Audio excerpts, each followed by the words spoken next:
সাজ্জাক যখন তাকে আদালত থেকে জেলে নিয়ে আসা হচ্ছিল সেই সময় টয়লেট যাওয়ার নাম করে নেমে গুলি করে দুই পুলিশ কর্মীকে গুলি করে পালিয়ে যায় সাজ্জাক। মনে করা হচ্ছে যে গোয়ালপুকুরের যেখান থেকে পালিয়েছে সেখান থেকে 2 কিলোমিটার দূরে বিহার, সেক্ষেত্রে বিহার হয়ে হয়তো নেপালের দিকে গেছে, আবার বাংলাদেশেও যেতে পারে। তার কারণ সাজ্জাককে পালাতে যে সাহায্য করেছে বলে দাবি করছে পুলিশ, বা এখনো পর্যন্ত তদন্তে যা উঠে আসছে সেই আব্দুল আসলে বাংলাদেশের সঙ্গে নিয়মিত যোগাযোগ রয়েছে। চঞ্চল রয়েছে সরাসরি আমার সঙ্গে, বলতে পারবেন চঞ্চল, কে এই আব্দুল?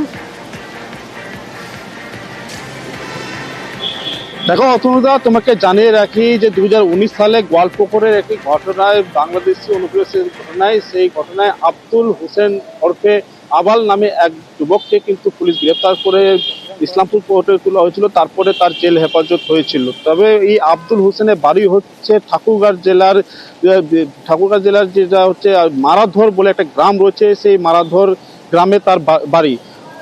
এতেই বোঝা যাচ্ছে যে তিনি একজন বাংলাদেশি, সেই বাংলাদেশি অনুপ্রবেশ করেছিল ভারতে, তারপরে তাকে গ্রেপ্তার করে জেল হেফাজত হয়েছিল 2019 সালে। সেই 2019 সালেই কিন্তু করণডিগির একটি খুনের মামলায় গ্রেপ্তার হয়েছিল সাজ্জাক আলম নামে এক যুবক।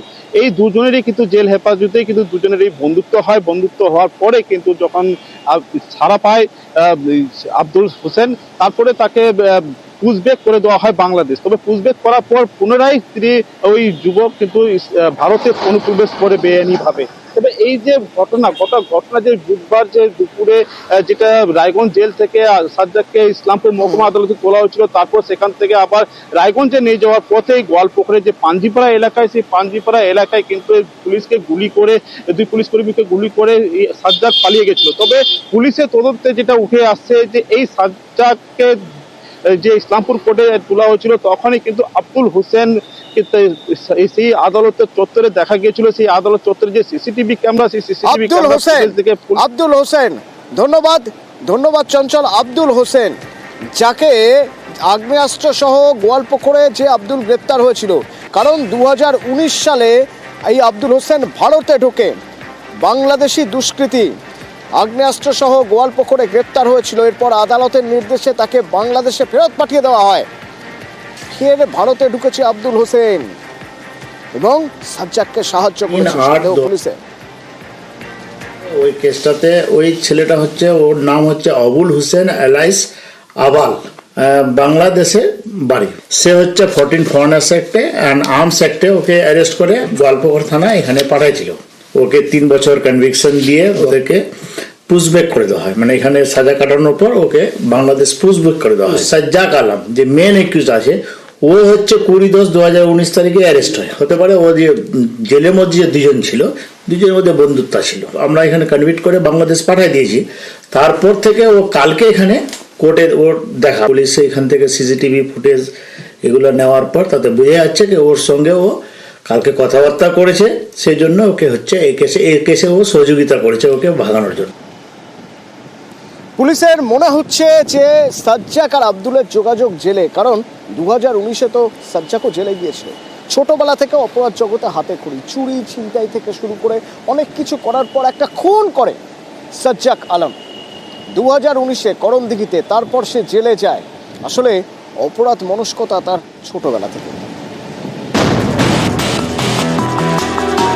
প্রিজন ভ্যান থেকে নেমে পুলিশকে গুলি, তারপর চম্পট।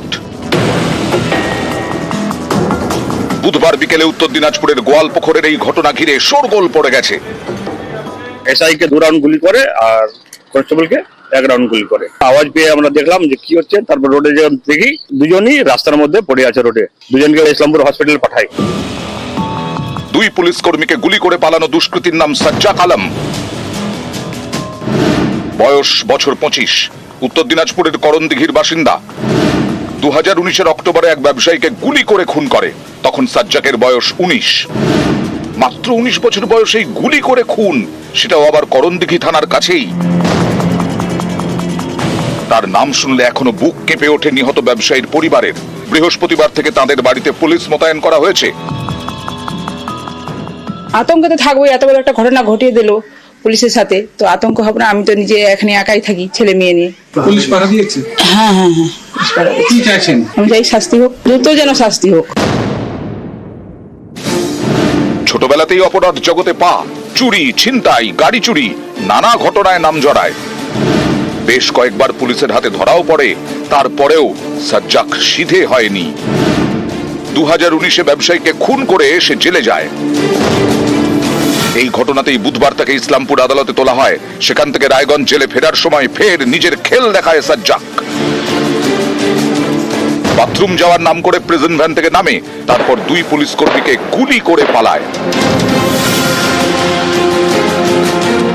এখানেই প্রশ্ন, 5 বছর ধরে জেলে বন্দী সাজ্জাক, সে আগ্নেয়াস্ত্র পেল কোথা থেকে? পুলিশের সন্দেহ, বুধবার ইসলামপুর কোর্ট চত্বরে তাকে অস্ত্র দেয় আব্দুল হোসেন। গোয়ালপুকুরের বাসিন্দা এই আব্দুল সাজ্জাককে পালাতে সাহায্য করে, তাকেও খুঁজছে পুলিশ। খোঁজ দিতে পারলে 2 লক্ষ টাকা পুরস্কার ঘোষণা করেছে রায়গঞ্জ পুলিশ। সাজ্জাকের জন্য 2 লক্ষ টাকা পুরস্কার ঘোষণা করা হয়েছে।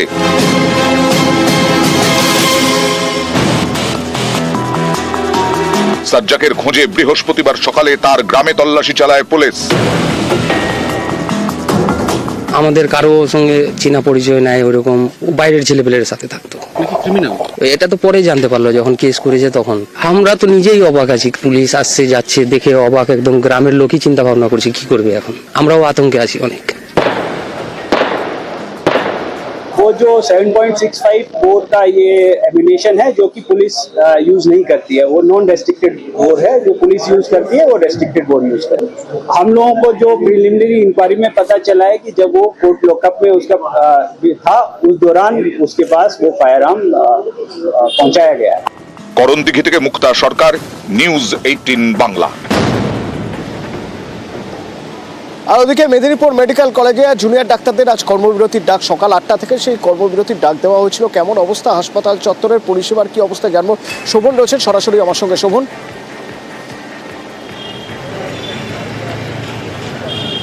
দেখো অতনুদা, গতকালই কিন্তু ঘোষণা করেছিল মেদিনীপুর মেডিকেলে যারা জুনিয়র ডাক্তার রয়েছেন তারা গতকালই ঘোষণা করেছিল, এবং মূলত যে 6 জন পিজিটিকে সাসপেন্ড করা হয়েছে সেই সাসপেনশন প্রত্যাহারের দাবিতেই তারা কিন্তু আজ থেকে অর্থাৎ শুক্রবার সকাল থেকেই কিন্তু মেদিনীপুর মেডিকেল কলেজ হাসপাতালের বিভিন্ন বিভাগে তারা কর্মবিরতির ডাক দিয়েছিল, এবং যার মধ্যে এমার্জেন্সিও রয়েছিল। কিন্তু পরবর্তী সময়ে যেটা আমরা জানতে পারি জুনিয়র ডাক্তারদের কাছ থেকে, যে পরবর্তী সময় তাদের সিদ্ধান্ত হয় যে বেশ কিছু বিভাগকে তারা এই কর্মবিরতির আওতার বাইরে রাখবেন, যার মধ্যে এইচডিইউ, আইসিইউ, এনআইসিইউ এবং অবজারভেশন এবং এমার্জেন্সি বিভাগ। কিন্তু সকাল থেকেই আমরা দেখতে পাচ্ছি যে বেশিরভাগ বিভাগই কিন্তু এই কর্মবিরতির আওতায় বাইরে রয়েছেন, এবং প্রায় পরিষেবা সচল রয়েছে সমস্ত বিভাগেই। কিন্তু দেখা যাচ্ছে পরিষেবা এখনও পর্যন্ত দেওয়া হচ্ছে। তবে জুনিয়র ডাক্তারদের পক্ষ থেকে যেটা জানানো হচ্ছে যে কলকাতা থেকে তাদের জেডিএফের একটি টিম আসছেন, সেই টিম কিন্তু তাদেরকে নিয়ে বৈঠক করবেন, এবং বৈঠকের পরেই কিন্তু তাদের আগামী ক্ষণের যে তাদের আন্দোলনের রূপরেখা সেটি কিন্তু বৈঠকের পরেই নির্ধারণ করা হবে। কোন দিকে তারা আন্দোলন নিয়ে যাবেন বা আন্দোলন তুলে নেবেন কিনা সে বিষয়ে কিন্তু বৈঠকের পরেই তারা সিদ্ধান্ত তাদের জানাবেন। অতনুদা।